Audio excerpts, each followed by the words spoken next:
E aí, beleza? Quem fala que é o Renan, você está no Megascópio e passado um tempo aí das duas Directs da Nintendo, o anúncio do Nintendo Switch 2 aí para chegar ao mercado no dia 5 de junho, já com jogos anunciados e inclusive aqui no Mega você já encontra, mais especificamente no nosso Spotify, um episódio da Guilda do Debate em que a gente conversa sobre esse assunto.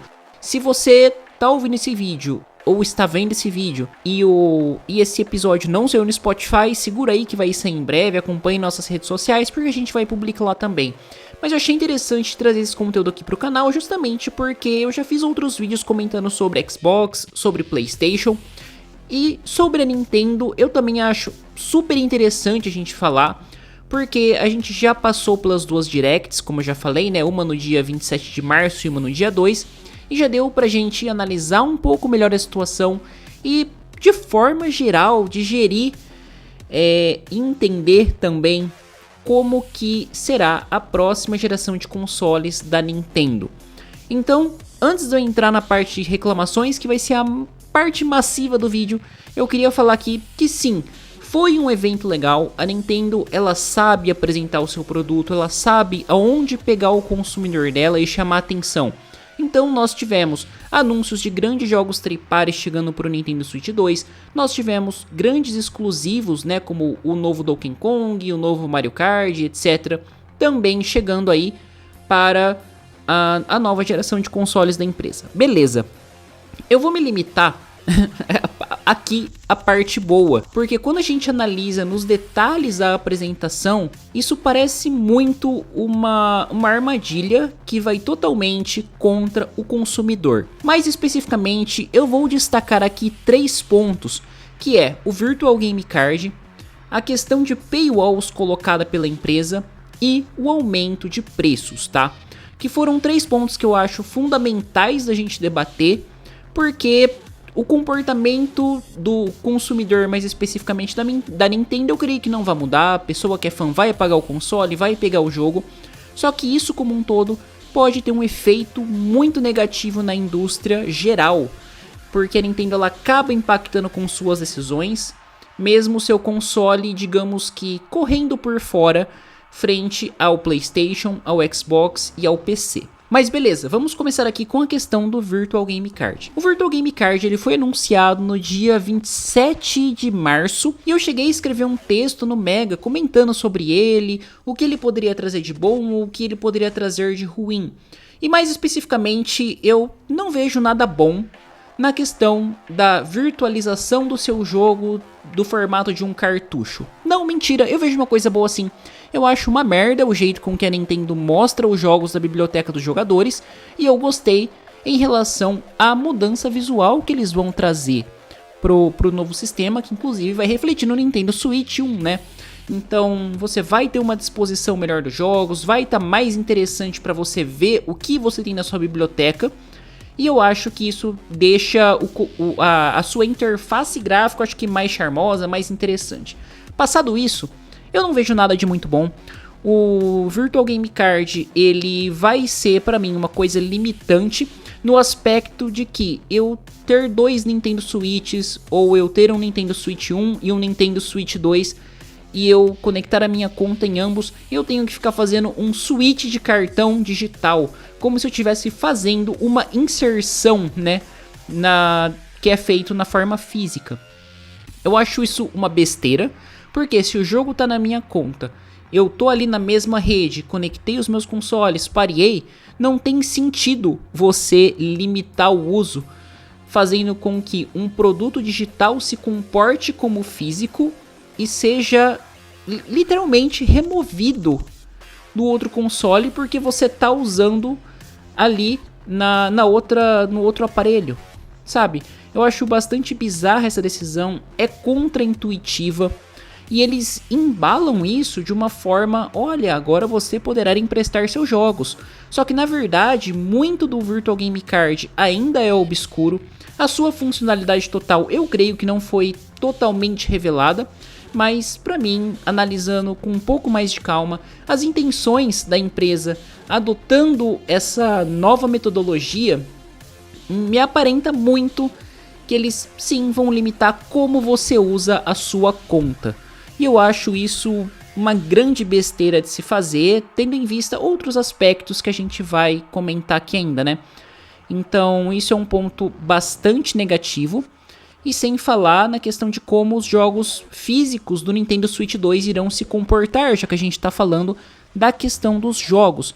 Porque se não bastasse essa besteira de você ter os seus jogos virtualizados no formato de cartão e ficar passando de um lado para o outro, que nem peça de Lego, você ainda vai ter que o cartão do Nintendo Switch 2 ele não vai ter a mesma funcionalidade, né, básica ali do Nintendo Switch 1, em que você vai precisar basicamente, ao que tudo indica, baixar os seus jogos. Então ele vai servir muito mais como um identificador para você vincular o jogo na sua conta do que como um jogo armazenado realmente no chip.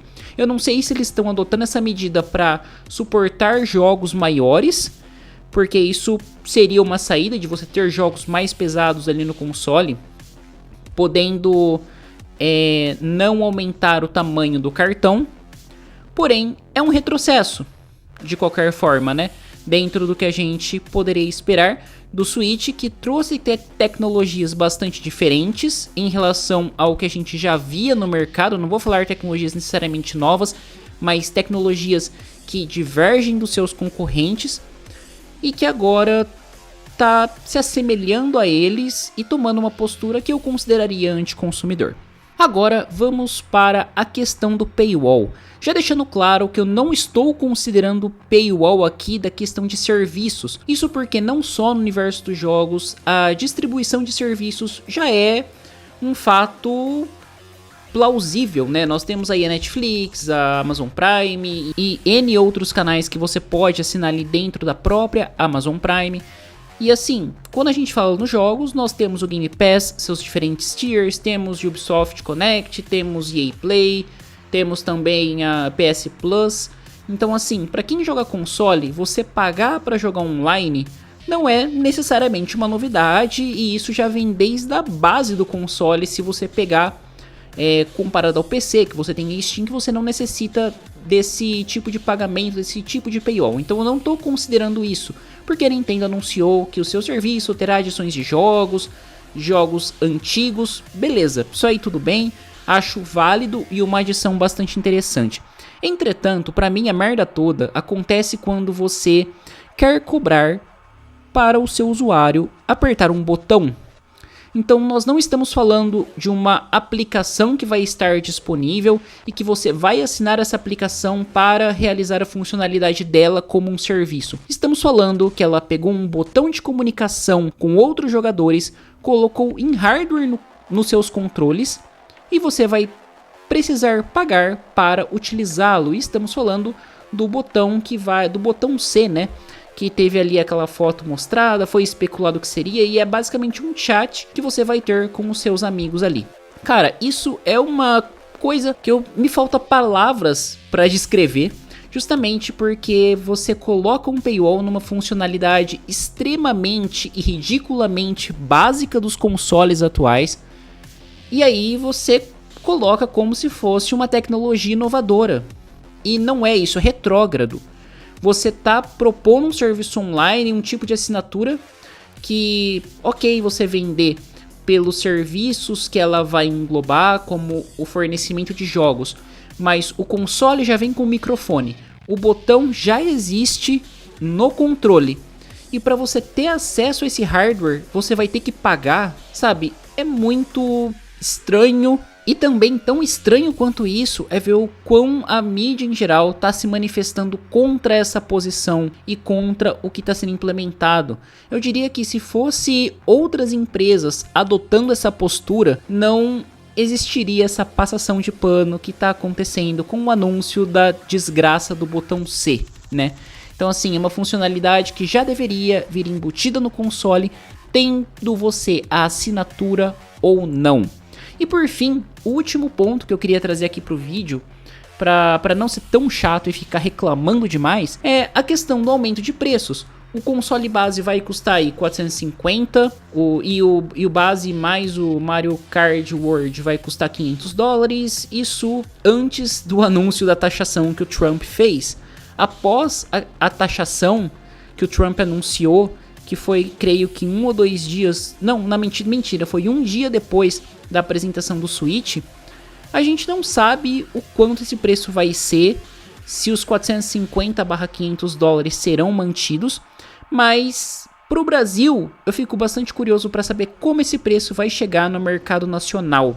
Mas o que eu colocaria além disso é que o preço do console em si é alto, ok, mas não seria necessariamente um problema, porque cerca de 1 ou 2 meses atrás, se não me falha a memória, a Nintendo fez um aumento massivo nos seus jogos, que já não eram baratos. Então muitos jogos aí foram para R$400, R$350, e eu não estou falando de lançamentos ou jogos que chegaram há menos de um ano. Eu tô falando de jogo velho mesmo, sabe? Jogo que tá aí há décadas, que são ports do Wii U, que estão presentes no console desde o seu lançamento.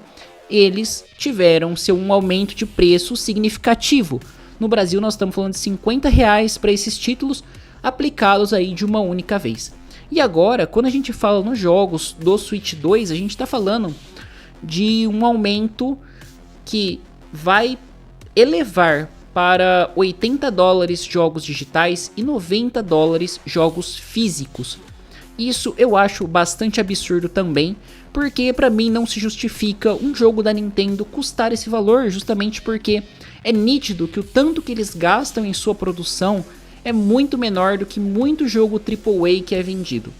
Então eles simplesmente aumentam porque sabe que podem aumentar e o seu público vai continuar comprando. Você usar da sua fama para lucrar mais sem oferecer uma real melhora, eu acho uma coisa extremamente duvidosa de ser feita e que coloca em xeque sim a posição da companhia. Não tô falando que ela deveria vender jogo por caridade, mas cobrar um valor justo e mostrar mais respeito ao consumidor é uma coisa que eu acho que é no mínimo interessante para você cativar. Só que como muita gente vai jogar só por marca, vai ficar apegado àquela marca e não vai abandonar o Mario, por exemplo, eu acho que ela vai poder enfiar $100 que a galera vai continuar comprando de bom grado, gritando meu Mario e foda-se, sabe? Então é basicamente isso. E claro que isso vai ter um impacto gigantesco na indústria, porque se a Nintendo fez isso com os jogos dela, o que vai ser daqui pra frente quando a gente pensar frases que já foram ditas, como algumas declarações de CEOs da Take-Two, por exemplo, que falou que jogos deveriam ser cobrados por horas de entretenimento, a questão de querer enfiar mais de $100 no GTA. Cara, é agora que os jogos explodem de valor, pelo menos se você quiser comprá-los individualmente. Eu não acho que todas as empresas vão ir por esse caminho, porque muitas estão optando pelo serviço como um benefício para o consumidor, mas que muitas vão querer abusar disso e que o mercado geral vai ver uma possibilidade de enfiar a faca e dar uma giradinha a mais.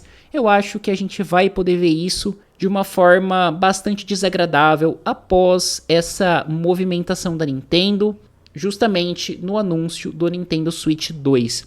E dito isso, eu retomo um ponto que eu falei inicialmente. Pô, foi muito bacana a apresentação do Switch 2, retrocedendo, claro, né, pro final de março, aquela Direct surpresa que mostrou muitos jogos, que mostrou no que a empresa tá trabalhando. Foi muito legal.